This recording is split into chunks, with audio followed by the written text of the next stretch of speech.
Welcome to the Church Leaders Podcast, where we're helping you lead better every day. And now here's your host. Welcome to episode 93 of the Church Leaders Podcast. I'm your host, Jason Day, and I'm excited because today I have Paauw and Paul Caminiti here in the studio with me. Both Glenn and Paul have a long professional history focusing on the Bible. Glenn has worked in Bible ministry for 28 years, publishing, researching, speaking, and writing on the topic of reading and living the Bible well. Paul has been a cultural innovator for the Bible for over 2 decades. He served as the Bible publisher at Zondervan and vice president of Bible engagement at Biblica. Today, they are part of the Institute for Bible Reading, which is an organization that was created to give people tools and frameworks that fundamentally change the way they read the Bible so it can achieve its mission and become the story that defines their lives. Their efforts have helped over 6 million people experience the Bible in fresh new ways. On today's episode, we're exploring the growing issue of biblical illiteracy. Glenn and Paul provide some incredible insights, including the fact that the causes of biblical illiteracy cannot just be pinned on our contemporary culture, but the roots go back some 500 years. Curious? Learn why, as well as some practical ways pastors can address biblical illiteracy as you listen in on our conversation. Glenn and Paul, welcome to the Church Leaders Podcast. So glad to have both of you guys with us here in the studio, actually. Certainly appreciate you being here. Glad to be part of this, and Outreach Megaphone is a big deal, and we're happy to be talking into it today. Thank you. Thank you, Jason. It is a joy to be with you, and I appreciate your good work, and important to reach pastors and talk about how to make the faith come alive in our world today. Excellent, yes. So the Bible is not only the best-selling book of all time, it is also the best-selling book every single year. Yet the issue of biblical illiteracy has really come to the forefront in much of the recent research we've been seeing, so much so that many of the best resources created for pastors and church leaders are talking about it. I mean, this is kind of current conversation now. I know that Outreach Magazine is dedicating a lot of space to the topic of biblical illiteracy in their upcoming May-June issue. So we have this best-selling Bible. We have more access to the Bible than ever before, yet at the same time, we're becoming less and less biblically literate.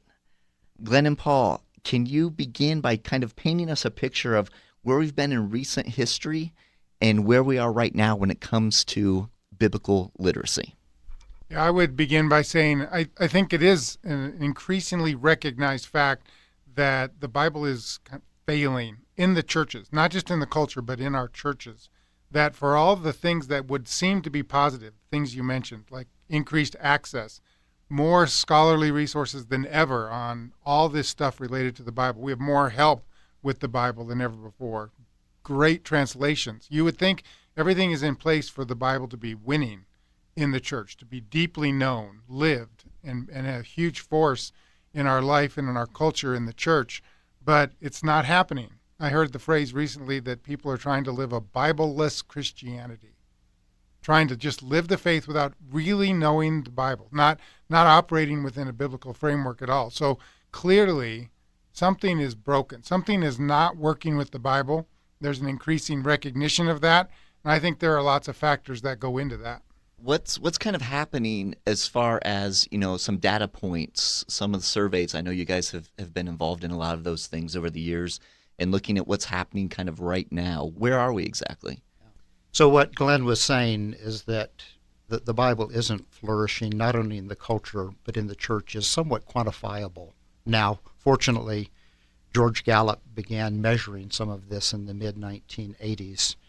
And what we discovered is that we, in essence, lose about 700 Bible readers every single day. So these were people who at one point in time felt like the Bible was significant, should be a meaningful part of their life, that have put it aside. And as we say to pastors when we get an opportunity to talk to them, if we were any other organization, let's say P.F. Chang's, and discovered that 700 people every day said, I think I've had my last Chinese meal, all the stockholders would be concerned about the enterprise. And so, the reality is that by the year 2040, so really about 25 years from now, unless those numbers move in a different direction, 2/3 of North Americans will have absolutely no meaningful engagement with the Bible. And as I heard George Gallup say to a small group of us that were gathered together that think about these things, he said, don't think that this will take 50 to 100 years for this to happen. This can happen very, very quickly, and what we'll be left with is a situation very similar to what we have in Europe with single-digit attendance, and our whole Christian world will look very different. Yeah, related to that, there are some other numbers that are interesting. I mean, part of this is access, so there's that part. So how often do people actually encounter something in the Bible? There was a big study out of Purdue University about how many people open a Bible outside of a church service a week, and that was very low. But then there's the other aspects of this. Part of that is, what are the attitudes toward the Bible? It's not just biblical literacy. How much are people reading? How much are they understanding? What do they know about the Bible? Barna and Gallup both have kind of chronicled the decline in that arena. But there's also this issue of attitude, and it's very interesting. It used to be that culturally, the Bible always rated very high. People had great things to say about the Bible, even when they didn't read it. It was viewed as the good book, kind of had this stature culturally of something that we know is important. We think, we call it, it's just has value. It's a holy Bible. That's interestingly changing. Every year, the American Bible Society, in partnership with the Barna organization, issues something called the State of the Bible. And what's been happening there is, particularly among younger audiences, is that the attitude toward the Bible is changing. And younger people in particular, these were people who were 35 and under, the category saying, not only do we not read the Bible for the most part, but we're not actually sure it's good for the culture at any rate. They've been hearing a narrative about the problem with the Bible, not just that it's old, but that it's anti-women, that it's in favor of violence. And there are other problems with the entire story, the practices, the worldview of the Bible. So younger people increasingly are saying, we don't just think of the Bible as a good book that we don't read. We actually think we shouldn't be reading it. And we don't think the Bible should be a force in our culture because it's a reactionary force. It's a negative thing. So this is an even increased problem that we face. If we care about the Bible, and if we think the Bible is sent here from God on a mission to do something positive in our lives and in the life of the world, then we have an even bigger challenge to get people to think differently about the Bible, and then to encounter new practices where they come to know the story, but also they need the tools for understanding a Bible that's rooted in an ancient world, that we can't read anachronistically and read everything from the modern world back into this ancient book. We have to understand it on its own terms. So there's a lot of work to be done in the church to not just correct Bible literacy, but I think Bible attitudes and expectations for what kind of book is this. If we're going to win the day, we're going to change the story of the Bible in the church and in the culture, we've got to do more than just pretend like we can give people Bible facts. We've got to give them all the tools to have a great experience and good understanding with the Bible, and then they can have a chance to say, how does it speak to our life today? Glenn, that's fascinating, because I think the biggest conversation that's been taking place around the Bible, maybe for the last couple decades, has been an issue of relevancy. The concern is that people do not see the Bible as being relevant. But what you're saying is we're actually beyond that. Now it's not just an irrelevance issue, but it's actually, as you said, kind of that attitude. It's almost a negative connotation around Scripture that is kind of permeating at least a lot of our younger people. Is that what you're saying? Yeah, I think that's exactly what's happening. And so we've kind of mischaracterized the problem, I think, today, and especially for the younger people in our world, that they're dealing with a different narrative about the Bible than what we grew up with, than I grew up with, and we need to take that seriously. So we have a big challenge, but every challenge is an opportunity, and I think there's a chance to reintroduce the Bible to people in a way that surprises them and that deals with these actual objections to the Bible. Yeah, it's not all gloom and doom, and there actually is some encouraging data that's out there. A lot of people talked about the Reveal study, which I think is maybe 5 years old now.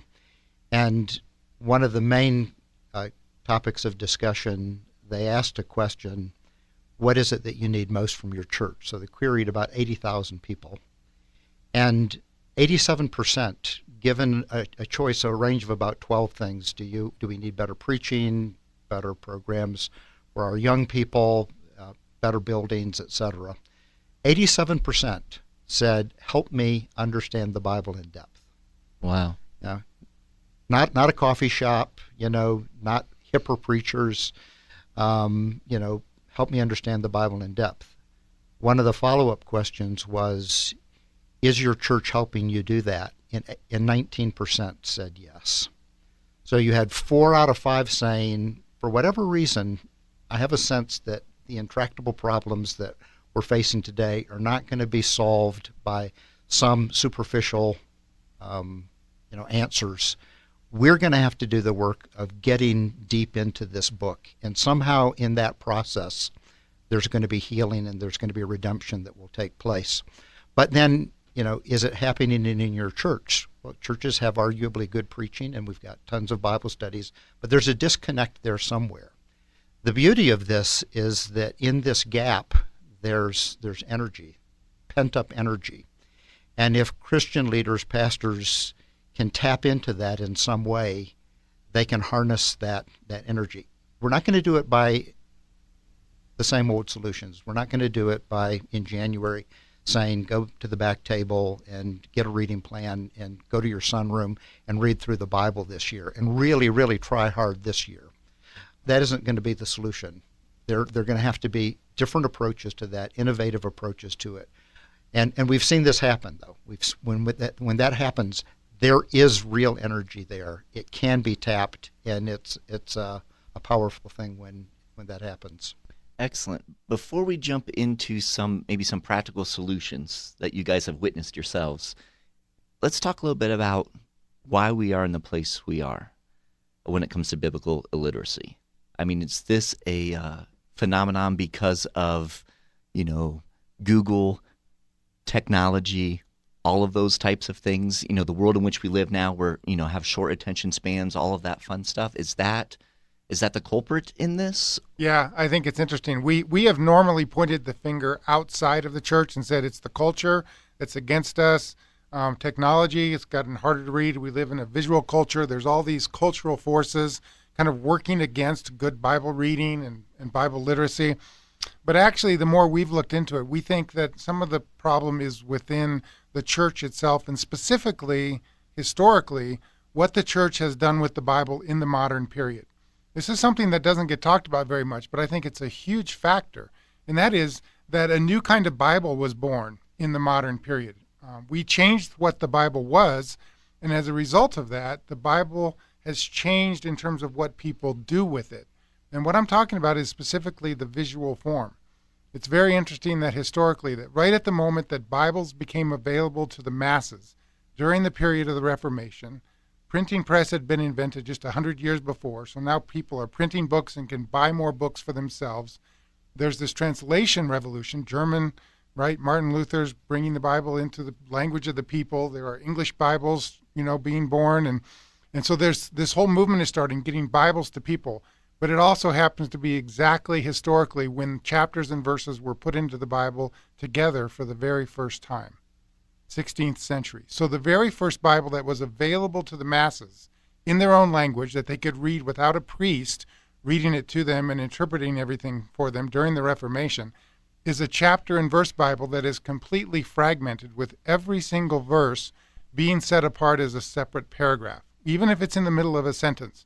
And this immediately caught on. It started with the Geneva Bible in the 1550s, and then all the Bibles that you see that come after that start adopting this practice of chapters and verses. And it's been documented that the practices with the Bible changed at that time. It's very interesting that we started proof texting right at the time when the Bible was in a form, if this is a word, that was proof textable.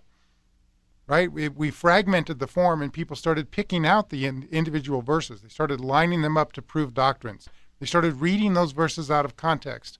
So this new form of the Bible as a reference book rather than a reading book, I think we shouldn't be surprised that 500 years down the road that this has become our standard modern way, not the ancient way of using the Scripture, not the original way of using the Scripture, but our modern way of using the Scripture has been minimalistic. It's fragmented. We live off of taking verses out of context. I know people, friends I have on Facebook, who live completely by just kind of rerunning a top 20 list of verses. And that seems to be the essence of kind of the meal that they're trying to get from Scripture. But it's really just a snack, and they've never learned what those verses mean in their full context. So we've gotten away from reading and understanding whole books, and we've kind of built this new format into the Bible, overlaid the Bible with this. And I think that's actually at the root of more of our problems with the Bible than we've been talking about. That's fascinating. So really, what's been happening in the 21st century may not be the biggest factor in biblical literacy. It could be something that's been contributing over the last 500 years, and we are just seeing it more and more and more present day. I think a way of saying that is that the problem was not birthed in postmodernity, but it probably has its origins and roots in the early modern era. And to Glenn's point, when we took this Bible that was the beautiful genres that God uses to speak to us, and we reduced them to 30,000 scripturettes, it changed everything in terms of the way we think about the Bible and the way that we use it. And we've been able to identify three things that kind of rose out of the modern Bible with this artificial numbering system that's been laid over it. And let's face it, that became kind of like Pandora's box then too. So we opened the door for foreign elements to be imposed, and along with that then came note systems and center column references and red letters and everything that identified this not as a book to be read or individual books to be read from cover to cover, but a reference book, a place where you look up disparate things and try to put them together to make sense of life. But the three bad habits then essentially then that grew out of the form is that we do read the Bible in fragments. If we give the Bible people in fragments, how are they going to read it? They're going to read it in fragments. And one of the conversations that we had with Philip Yancey about this, he said, I think you guys are actually soft-pedaling this. He said, I think this is far more serious. He says, I would say that the modern church created an entire culture around Bible McNuggets and assumed they were nutritious. Wow. I think that's what drives the church, today. And then the second bad habit is that we read the Bible outside of its historical context. And so when you are reading a verse or two here or there, you have no sense of what the sweeping story is. So we have a generation that never took a romp through the big majestic forest, but they've gotten focused on leaves and branches and individual trees, and that to them is the Bible. And then the third thing is then, because we read the Bible in isolation. And you think about our lexicon. I have my private devotions. I have my quiet time. There really is no sense that this book, by its very nature, was a communal book. It was written to communities of faith, not to individuals, and that it should be experienced in community. And so it has ended up being a book that is, for me, about my personal relationship with God. Even our applying of the Scriptures doesn't say, how should we live differently? It's always about, how should I live differently? So, out of the bad form grew these bad habits. It's fascinating. So if this has been a problem that's been developing for some 500 years now, right? We're really kind of swimming against the current right now. What is something practical? We have a lot of pastors, church leaders that listen to our podcast. What is something practical that we can do as ministry leaders to kind of address this? How, where do we go from here? Yeah, well, the one thing we've been doing as the Institute for Bible Reading is talking to Bible publishers and trying to have a ministry of influence first. And happily, I can report that there are more and more readers' editions coming out. And this is a great step forward for the Bible. And I think it's the first step toward a recovery of the Bible to a flourishing life in our churches, is to have people encounter a text without all the modern additives. So a reader's edition is a single column text without chapters and verse numbers, without center column references, without footnotes, section headings, kind of all the stuff we put around a Bible that makes it look like an encyclopedia. And instead, it's a clean, readable edition. Imagine a Bible where letters look like letters and stories read like stories. Song lyrics look like song lyrics. You can see the poetry. You can see the Hebrew lines of poetry kind of working together in the parallelism the way they were meant to do. So it's a reader's edition that invites people to experience the Bible at a bigger level, but also in a way that is true to what the Bible originally was, as a collection of different kinds of writings. So the thing to do, I think, is to go out and find a reader's edition, encourage your congregation to be reading these kinds of editions, and to adopt the practice we like to say in the Institute, read first and study second. I think we've always kind of, for a long time now, have developed a language that if you're serious about the Bible, you're in a Bible study, or you study the Bible. And I think Bible study is great. There's certainly a time and a place to go deep in a passage and even in a word and kind of get at the depths of all that. But reading is the first and most natural thing to do with the Bible. So I think pastors and leaders can just kind of reverse the expectations in a church and say, whatever else you're doing, be reading the Bible, be reading whole books, feasting on the Bible rather than snacking on verses, creating a new language of experiencing the Bible in bigger ways. And I think there are things to be done with being intentional about giving people new community-based Bible experiences rather than just solo sport, where we know from the research that so many people are struggling to do it on their own.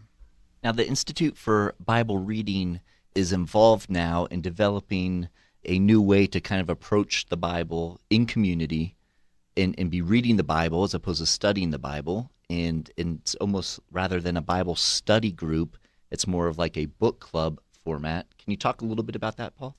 Yeah, I think part of our sense of calling is that there are a lot of people that are out there who are creating tools that look at the Bible through a microscope lens. So the Ten Commandments, however many weeks study, the Beatitudes, John 3:16, the list goes on and on and on.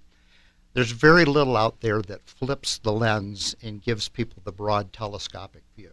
And that's what's missing is the whole. And so the average person today, really can't see the forest for the trees. And so we're creating experiences for people to, as whole congregations, take a romp through the big majestic forest. So we are partnering with Tyndale Publishing House to create a project called Immerse. It's going to be a 3-year project that has 2 8-week Bible reading bursts every year, one in the spring and one in the fall. And so starting with the New Testament, which we're calling Messiah, Beginnings, which is the Pentateuch, Kingdoms, which is Joshua through Kings, the Prophets, which are the prophets, the poets, and then the Chronicles, which of course is Israel's second history. But an entire church can take this approach so that in a 3-year span, your congregation has read through the entire Bible together in community. And we've tested this primarily with the New Testament in churches, and the results have been fairly remarkable. So we set out to do this as a discipleship tool, but we discovered that we get discipleship plus. Evangelism is happening because people will invite somebody to come to a book club where they would never invite them to come to a Bible study. When it's an unmediated conversation where people are invited to come in and talk about, what did you see for the first time? Was there something that surprised you? Was there something that bothered you? You invite people to talk about something that bothered you, and the conversations become alive. Jacob was called Israel because he wrestled with God. So we're trying to reintroduce wrestling into the equation. But increased stewardship, increased small groups are growing and so forth. So this is something that isn't brand new. This is the next iteration of work that we've been doing for the last 10 years, and we're really excited to launch this starting in September. Excellent. And if I could just add Sure. one piece. Yeah, and just to be clear, this is actually a 6-volume Bible. that will be published. So it's published in 6 volumes. So each book is not so overwhelming. So when somebody comes to the book club, they have a book that looks manageable for that 8 weeks to read. And it's this gorgeous new typesetting, single column, generous margins, well-designed space, kind of the natural literary sections, which our Bibles, we're used to our Bibles not showing us those things. So ancient letters had naturally 3 parts, and our Bibles kind of gloss that over and put all the text together. But now you'll see the opening of Paul's ancient letter to the churches, and then you'll get the body of the text, and then you'll get the ending. And this is true across the Bible. People are going to say, I never knew the Bible had all these things going on that now I can see just when I open the book, and it's just a text that's invitational. So it begins with this really great reading Bible, and then they have this new experience in community book club. It feels freeing to them. It's liberating. And I think people are already reporting they're just having the best experiences with the Bible that they've ever had. It's possible. That's wonderful here, because when we talk about all of the kind of issues around biblical literacy, right, it almost makes us feel as ministry leaders like, well, what do we do now? This has been going on for, as we've been talking, 500 years, and it only seems to be getting progressively worse. This is a very practical way for us to step back and really, in a way, return to the Bible's initial intention in many ways, right? I mean, the form of what the Bible, the design, the actual design. It's interesting, we talk a lot about how form leads to function. And if we've got the form of the Bible wrong, what I'm hearing you saying is then how the Bible has functioned in our life has been off. And so this is actually a return to the original form of Scripture and allow that to then inform our lives. That's a beautiful thing. Yeah, the beauty is that when the Reveal study first came out, it was almost like too good to be true, right? 9 out of 10 people say, yeah, what I need most is the Bible, more Bible. And people were making fun of that. But when we have tested these ideas in churches in an 8-week period, invited people to read the entire New Testament, first of all, it's eminently doable. So if they're reading 5 days a week and they listen to our audio version, it averaged 29 minutes a day. So as we said to the pastors, tell your people, this is a sitcom a day, 5 days a week for 8 weeks. We're not asking you to chew off your right arm. This is you're only being asked to be slightly heroic. And I think people are actually ready to be slightly heroic. I think they're ready to do something meaningful for their faith. What really has been brilliant is that we have been able to test the success rates, at least in terms of the number of people that finished. And it's north of 75%. So if an entire church takes this project on, everybody's reading together, you've got the momentum of the crowd, the wisdom of the crowd working in everybody's favor. 3 out of 4 people in a 10-week period actually read the whole New Testament in community. That isn't really the end game for us. Finish rates. At the same time, it's significant that people are finishing. And then those that didn't finish within a 10-week period, the number jumps to over 90%. So this is eminently doable. It's happening. If you're a pastor, if you're a church leader, this is something that you can immediately do. And you should know that your congregation is probably ready for you to take the leadership in this. Yeah, there seems to be that hunger there. That's excellent. Glenn, Paul, thank you so much for being with us here in the studio. We certainly appreciate all the fine work you guys are doing and really helping us to not just talk about Scripture and its importance in our lives, but really helping to develop tools and resources that we as ministers can implement and to help us grow as pastors, but also help stretch our people as they learn to live the Bible well in their lives. Thank you so much for being with us. Our pleasure. Thanks. Great to be here. Thanks again. You've been listening to the Church Leaders Podcast. For articles, videos, and free resources that will help you lead better every day, visit our website, ChurchLeaders.com. Thanks for listening.